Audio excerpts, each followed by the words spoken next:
Our next speaker will be introduced by Julie Braungart-Rieker of the Department of Psychology and also the Center for Children and Families.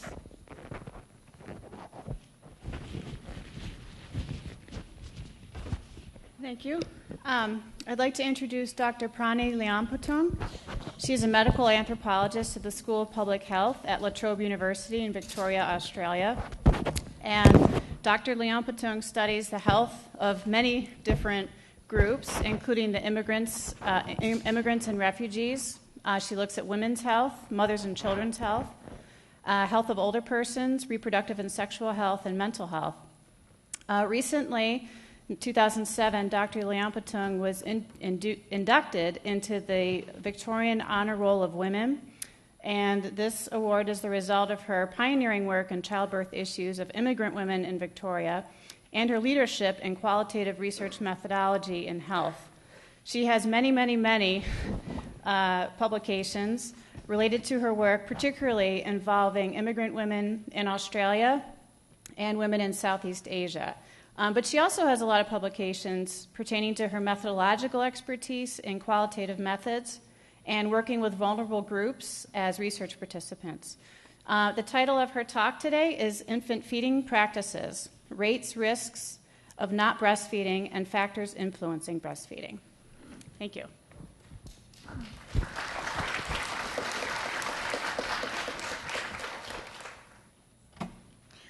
Thank you very much. Sorry about this technology. It takes time for me to go through things. Thanks for the introduction. That was very nice. Before I start presenting my paper, I'd just like to say one thing here, that this paper is based on our review of literature. And the review pays little attention to the individual lives and experiences of women. And therefore, this paper is going to miss a lot of salient issues that many mothers have to deal with in their life. If I don't have to write for this theme, EEA theme, I would have written it differently. So I'd just like to say that up front, because you can see later on that I refer to tables, numbers, and I refer to women like in general, that sort of thing. And there are many other issues that we cannot include in this paper. So forgive me if I don't touch on certain things. When we talk about breastfeeding, it is an interactive process between the maternal biology and infant instincts. And if you look at when the baby is born, the baby is ready to attach to the mother's breast and then begin to breastfeed. And the mother's body is also ready to move from pregnancy and childbirth into the next reproductive phase, that is lactation. Now, lactogenesis will begin in pregnancy, and following the delivery of the placenta and the rapid drop in progesterone, the hormone prolactin will allow full milk production to begin. And when when the baby start to attach on the nipple stimulation will lead to the release of oxytocin, and that is what we still call the love hormone from the mother's posterior pituitary gland. Now, the WHO, the World Health Organization, recommend that just before I get to that point there. When we talk about feeding newborn mammals with breast milk, it was never be a choice, but it was a natural way that mothers would breastfeed their babies. Now, when we talk about culture and society, there are so many cultural influences and other beliefs in whatever way. These will have impact on how the mothers breastfeed or not, and also the duration of breastfeeding. Now, if we don't have any influences like that, you find that mothers tend to breastfeed their babies until 2.5 years, and for some up to 7 years. And nowadays we can see that the duration has dropped dramatically. The WHO recommends that all infants will have to be exclusively breastfed for at least 6 months. And I will talk about the terminology of this exclusive feeding later on. But if you look at statistics nowadays, you'll find that the most infants around the world fail to achieve these recommendations. Because when we talk about infant feeding practices, It varies immensely in complex way in response to individual, community, and societal factors. And these are the things that I will be talking in this paper. One more thing that I like to mention before I get into more of the issues, it is no longer for us to say something like, about the benefit of breastfeeding. But we should talk about the risk of not breastfeeding, because then people start to listen more. We know that breast milk is beneficial. And most mothers know about this, but how come many mothers do not breastfeed?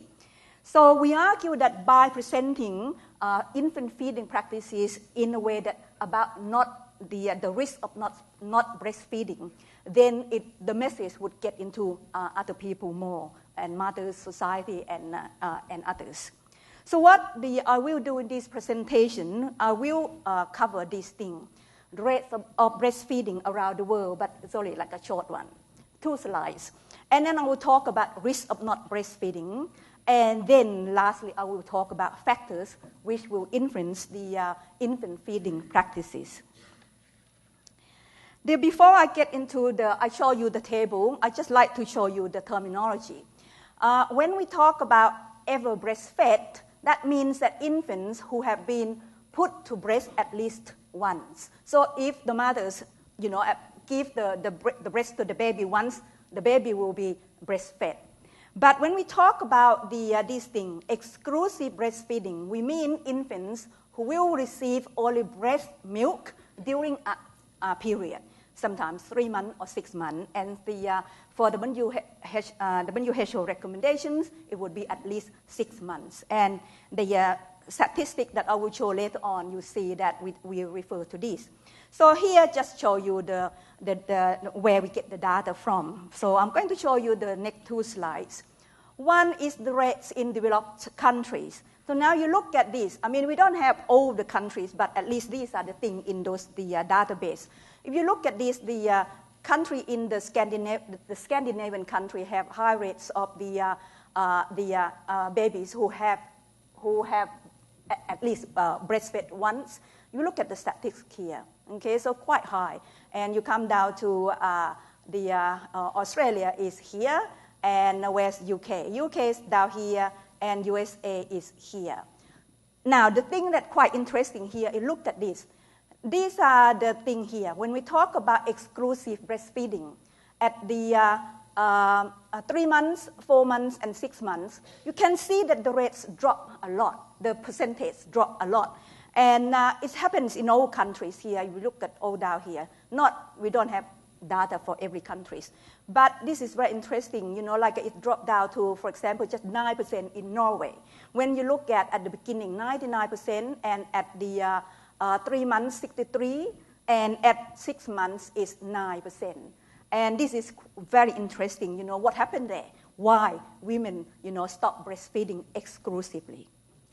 So the next one is the rates in developing countries. Again, we don't have all the data, but these are the things that we come across. Now, if you look at all the countries, very interesting here, I want to point out. You look at this, early initiation of breastfeeding within 1 hour of birth. This is what when they said that women should be doing that. But how come in these countries, very low? Look at this. That's something, to me, the theory is that it has something to do with cultural beliefs and practices, which I will just touch on a little bit later on.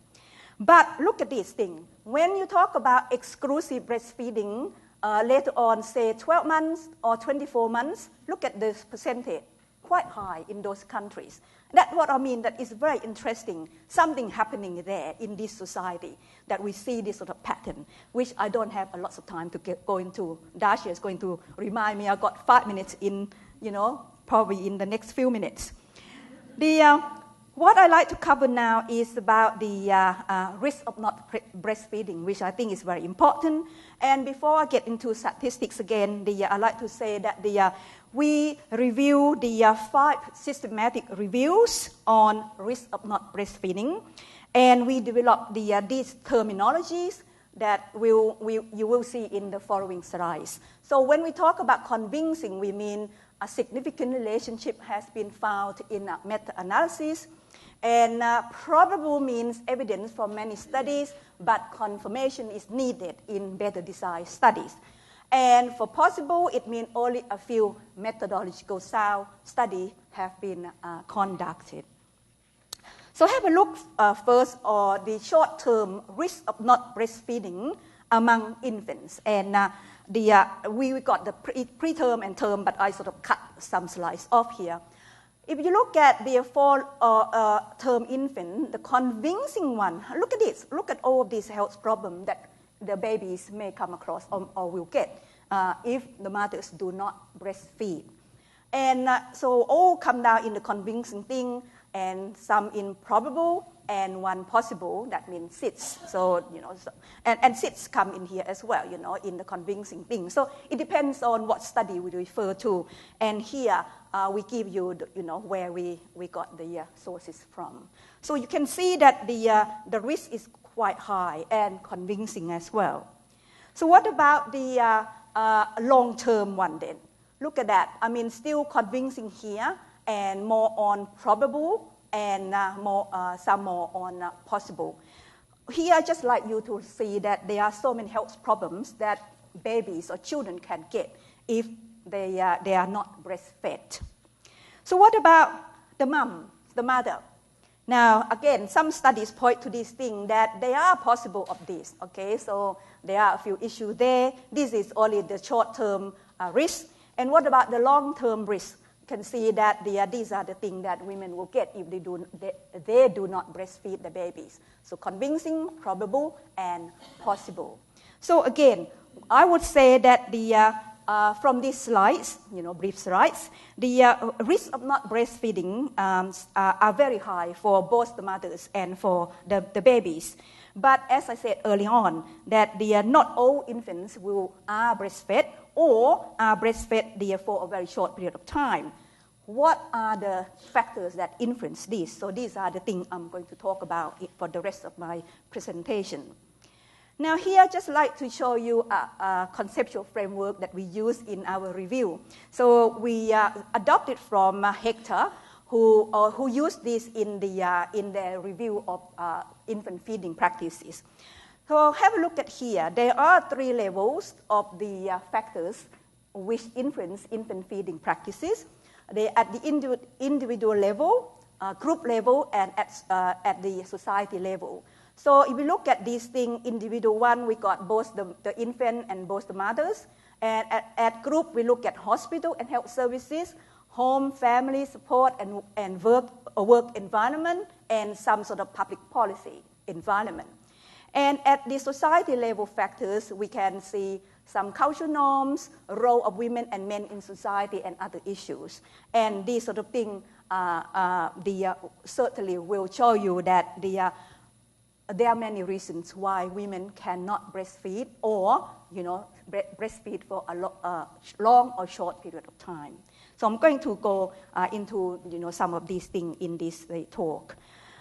First, look at the individual level and look at the maternal factors. These are the things that we found in the review. The maternal intention certainly will have longer breastfeeding duration. That means if mothers intend to breastfeed, then of course she will breastfeed longer. And if we look at prenatal intention, this one will be the strongest predictor than any social demographic factors in breastfeeding initiation and duration. So if mothers intend to do before, giving birth, then of course that will have impact on how she does and how she feeds her infants.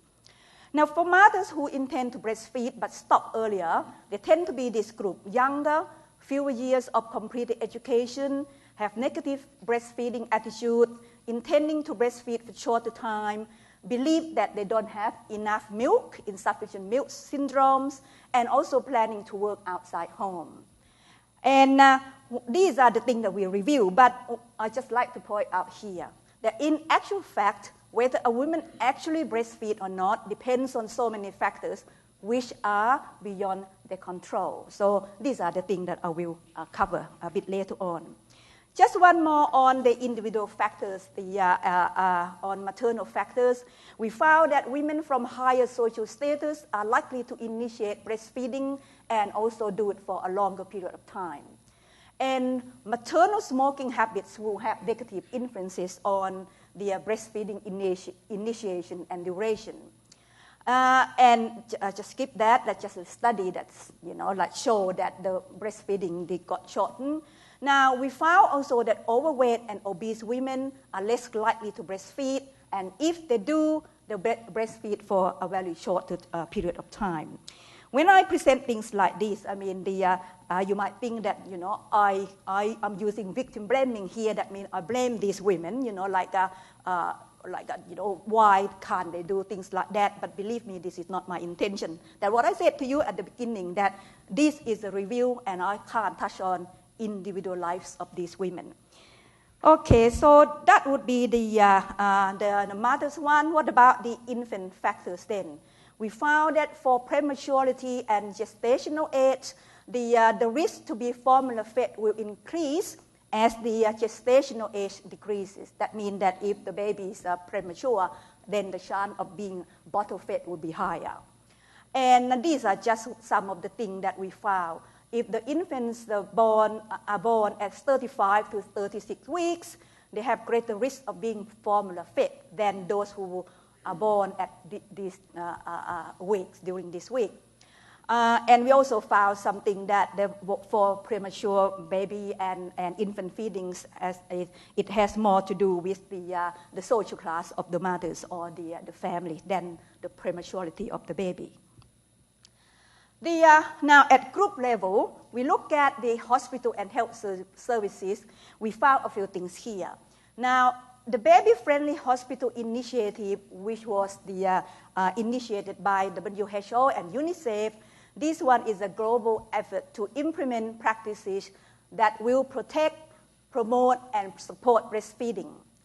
And we found that breastfeeding rates increase in hospital, which are comply with the Baby-Friendly Hospital Initiative. And particularly, they got the 10 steps, which I don't have time to go into that.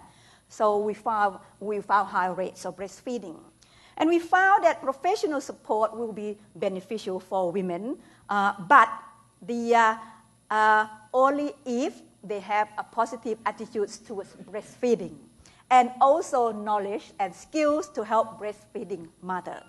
This is quite interesting, I would say.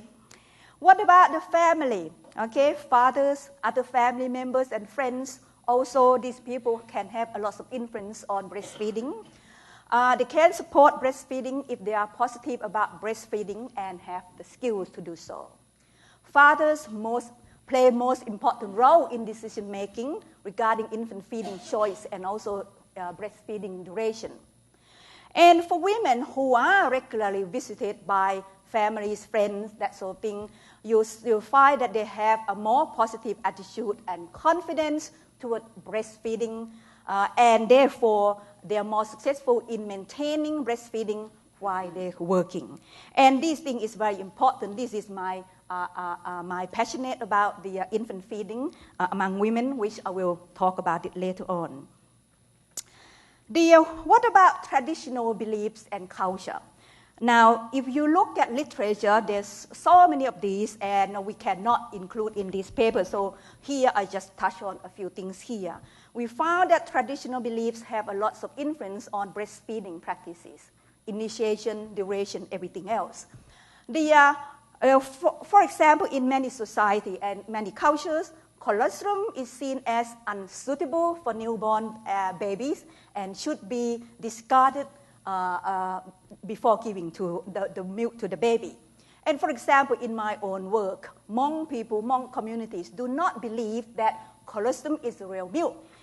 And real milks only come or produce after 3 days of an infant's life. So you can guess what they do. So they discard the colostrum. However, Hmong mothers continue to breastfeed their babies until the next pregnancy, which, if they continue to breastfeed, it acts like a contraception.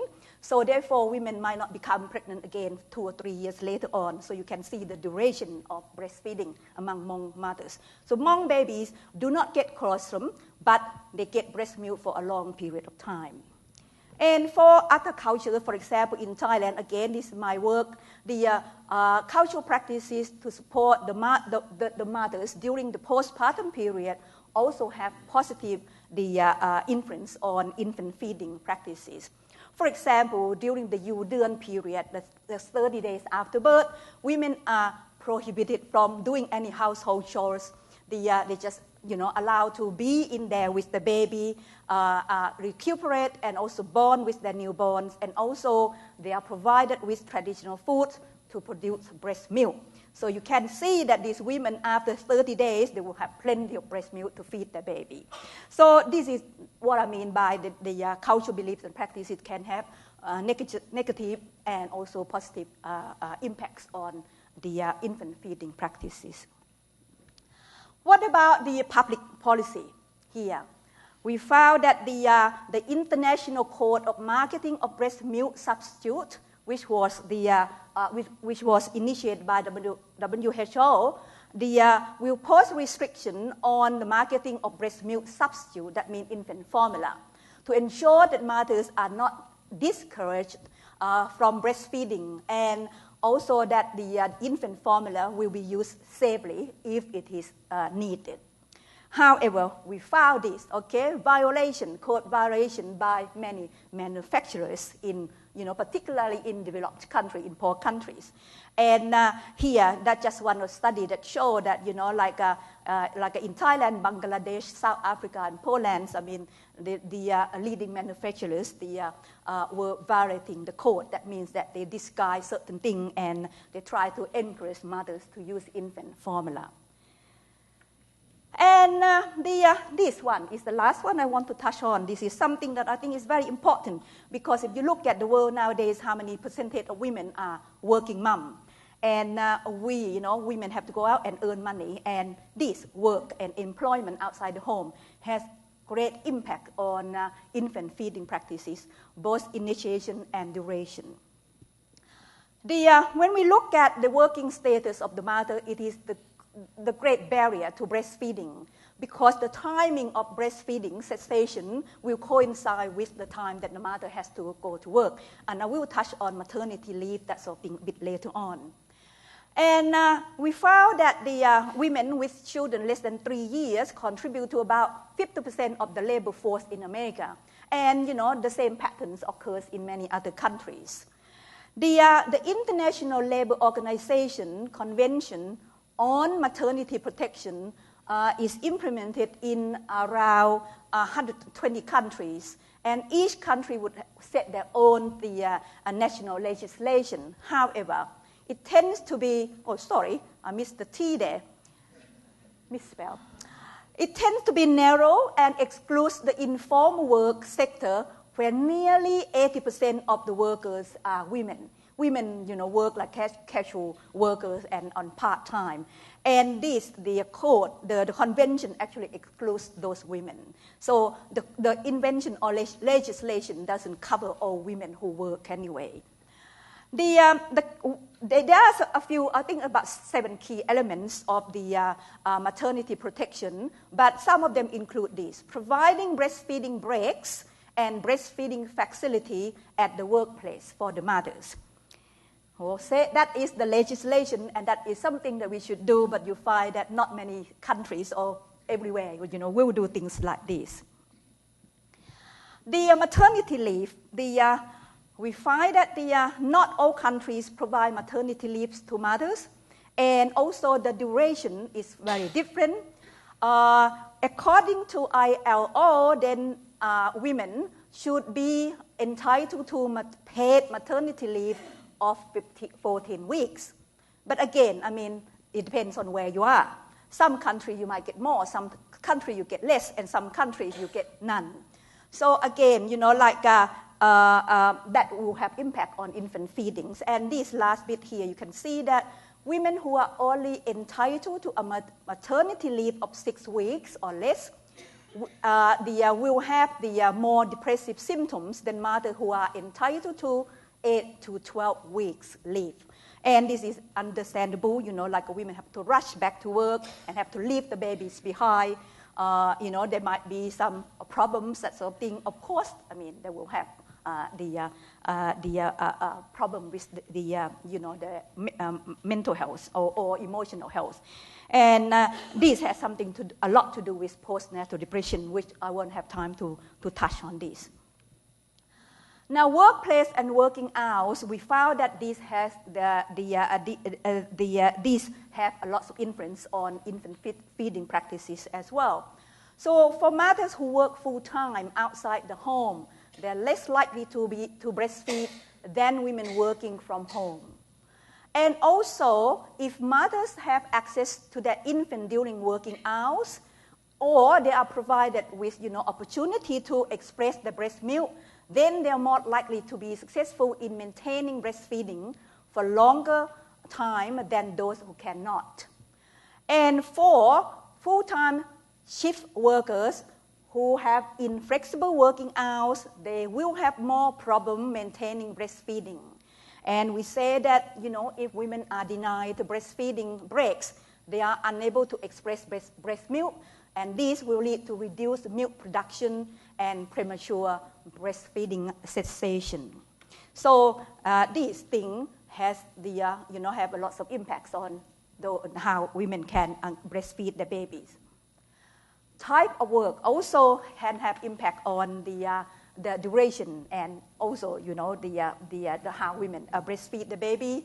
We found that jobs which require workers to attend at all times, then these mothers will be less successful than the other workers who can have more who can more easily make time for breastfeeding breaks. So the inflexibility of work will have impact on breastfeeding. And we found lowest ranked workers will have less autonomy in their work, and many are not aware that they have the right to breastfeeding breaks by legislation. And also workers in higher ranks, those in a higher workforce, that sort of thing, they are more aware of their rights and have greater accessibility to the facilities in their workplace, and therefore they are empowered to exercise their rights. So women's social class or social status will come into play when we talk about the infant feeding practices and work. And working condition, and environment gain, that also have impact. So if we look at work that which are more supportive or for their employers, then you find that these mothers can have more flexibility in feeding the babies. They might be able to go home to feed the babies, or they might do something near their workplace in order to feed the babies. So these mothers will have longer duration of breastfeeding, so they breastfeed longer. And we found that if the workplace, the co-workers who are also practicing breastfeeding, then they can provide positive environment and also gives encouragement to other mothers. So this mother would continue to breastfeed. On the contrary, if the co-workers have negative attitudes toward breastfeeding, then those mothers will find it very difficult to continue breastfeeding. So the environment, again, has impact on that.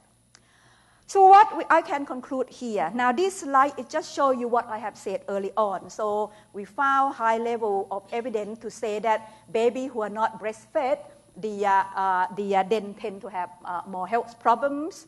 And for mothers who do not breastfeed, again, they have high risk of health issues as well. Breastfeeding is quite a common thing, but exclusive breastfeeding, according to the World Health Organization, is not so common. And this global initiative of the baby-friendly hospital initiative tend to be more successful in getting women to breastfeed and breastfeed longer. Working conditions and long, inflexible working hours are the great barrier for mothers to maintain breastfeeding. So these are my conclusions. So what do we need then So I can't help. I have to put this sort of thing in. What can we do in order to help mothers to be able to breastfeed better? So these are the things that we think we need. So we need to create working environments which are more supportive and also protective of breastfeeding. We also need some sort of crucial basic needs. That means, for example, breastfeeding breaks and rooms for mothers at the workplace so that they can go and express breast milk. And even if they give the babies by bottle, at least the baby can receive breast milk rather than infant formula. And we need to empower women about their rights regarding infant feeding, particularly those who come from lower socioeconomic backgrounds or who work in, like a rigid or unsupportive work environment. The ILO convention recommendations should be rectified in countries. And as I said, not all countries follow that. So it should be done in all countries. And campaigns for maternity protection law should be encouraged for formal and informal sectors, not just only the formal one. As I said, 80% of women work in informal sectors. Legislation should be accompanied by these things: effective information, training, and monitoring system to ensure that healthcare providers and manufacturers comply with evidence-based practice and the code. So there will be no longer a violation of codes, and therefore women, some women are lured to use infant formula. So I'd like to finish my talk with a quote from my co-authors, their work. Beasley and Amir said this, that as individuals, women are powerless to counter the complexity of social forces that interfere with breastfeeding. That infant for at least 6 months in particular, she talked about exclusive breastfeeding. What is required here are structural changes to society that will enable all mothers to breastfeed with assurance and safety. And these include things like full implementation of the ILO Maternity Protection Convention. Thank you very much.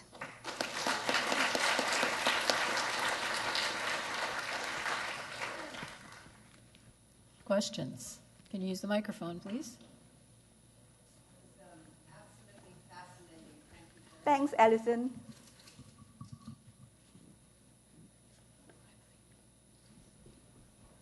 Fascinating. Thank you.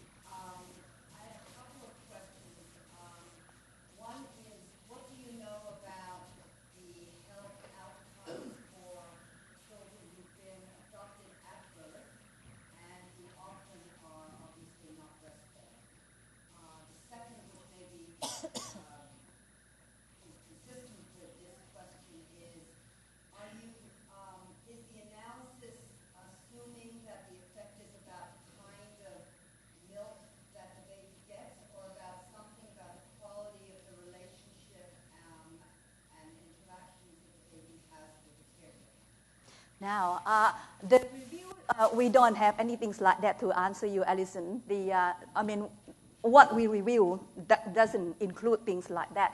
But with the first question, we don't know too much about the adopted children. But of course, if they're not breastfed, then, they are at risk of those few things that I present, like the babies with their biological mothers. They would have those sort of risks as well.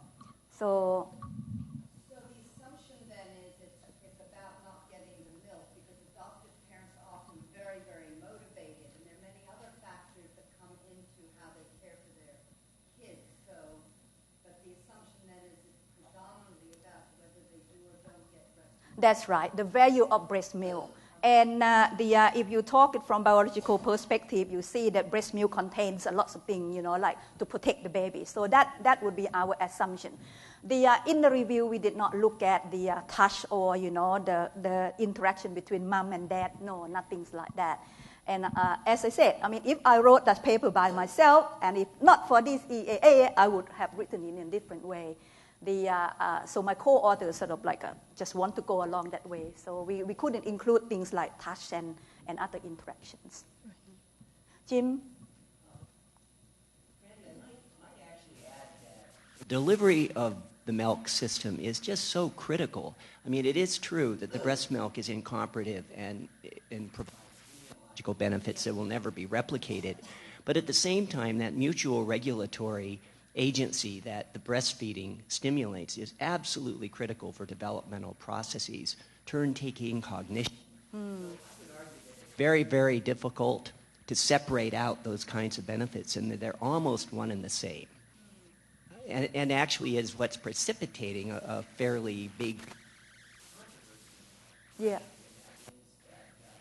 The microphone. The return to breastfeeding is suggesting that babies and mothers are, by virtue of the way this system works, are going to be sleeping. That's right. So we find ourselves yet again at cross with arguing for one pattern, at the same time arguing against the other. Yeah. Which is actually having a pretty negative effect. Yeah. Yeah. Yeah. Yeah. Yeah. Yeah. I'd just like to say a little bit more, Alison. Go back to your one again, because you talk about touch and that sort of thing. You know, when you breastfeed your babies, you hold the baby close to you, and even when you sit down or you lie down, you put the baby on your breast, and mothers tend to stroke the baby, you know, touch the baby, stroke the head, the back, that sort of thing. So there's lots of interaction between the mother and the baby during breastfeeding. And like Jim said, I mean, breastfed mothers, if they are not prohibited by certain issues, they would have the baby in bed with them. And whenever the baby cries, that's it. Open up the breast and put the baby there on the nipples. Yeah, so a lot of interaction happening here. One more point about this that's based on biology and physiology is that the release of prolactin occurs primarily at night. It's inhibited by dopamine. So when a mother's trying to get breastfeeding going, she's also at working against a current that says, is that baby sleeping through the night? Okay? And that's about the worst thing you could do to a new baby, is to let it sleep through the night, because then it won't help mom get her nursing going. I think historically, I know the choir is here and they already know this, but I think that the whole idea of trying to get a baby into a separate room and away from mother at night is one of the biggest causes of the so-called insufficient milk. So, and I find even professionals in this field often don't realize how the biology of this works. And so you guys are trying to do this, but even in your surveys, I find that most people in the field don't realize how lactation is facilitated, and especially in the beginning, the baby has to be nursing at night to get it going. Thank you. Thank you for that, Pranee. I was told by a senior FDA official some years ago that her job was to reassure American parents that formula is safe because American society depends on bottle feeding. And I think what we need to realise is that if we are actually going to promote breastfeeding, that is the challenge that we are posing. We are actually asking for a change of culture. And just simply tinkering around the edges with providing work breaks and so on will not make the difference, the breakthrough difference that's needed. I'd like to point out that the characteristics that we associate with breastfeeding now of an educated, better off mother are not the characteristics that were associated in the first half of the 20th century. It was middle-class women who led us into bottle feeding and who led us out of bottle feeding, although, in fact, the driving force initially was unmarried Norwegian mothers who started the revolt in Norway. The benefits of breastfeeding remain constant regardless of the changing socioeconomic associations attached to it, something that researchers often fail to notice. But one thing that I'd like to ask you, and I agree with everything Jim said about you can't separate delivery method and all the other things, but one thing I'd like to ask you, in studies with Asian mothers, Dr. Martha Morrow, whom we both know well, found that Vietnamese women, even women who had previously breastfed children successfully, when they were faced with the situation of having to work as migrants in a new culture, found that they did not want to breastfeed their children And Martha attempted to persuade them that, well, there was pumping and milk banking and you could do all of these things. Yeah. And they looked at her with amazement and said, you don't understand. Mothers cannot leave a baby that they are breastfeeding. They can leave a baby that they're bottle feeding. And that, to me, says more about the innate understanding of what it is to be breastfeeding and what a challenge it is to the kind of culture that we've created to say that we're promoting breastfeeding than virtually anything else. Now, did any of your other Asian mothers come up with that same recognition of the force of breastfeeding? Yes, Maureen, thanks for pointing that out. Remember I said that this review is just a review like that, okay? Yeah. So I did not touch on the thing, my own work in that way. I did work with the Hmong and other Southeast Asian women, and many of them actually said exactly like what Martha Morrow found in her study. But I think there are other issues, more than just, I can't leave the baby behind if I breastfeed my baby first, that sort of thing. There are many other issues. And that is another piece that, we have to look at. And as I said, we have no time. I have no time to cover that. No, it was lovely what you did. I was just wondering whether that was reinforced or it was just a uniquely Vietnamese awareness of the bond. Yeah, it's very important, Maureen, and I have written plenty about these things, the cultural, the social and cultural impacts on breastfeeding among immigrant mothers, and similar to what Martha has found. Yes, yeah. Last question.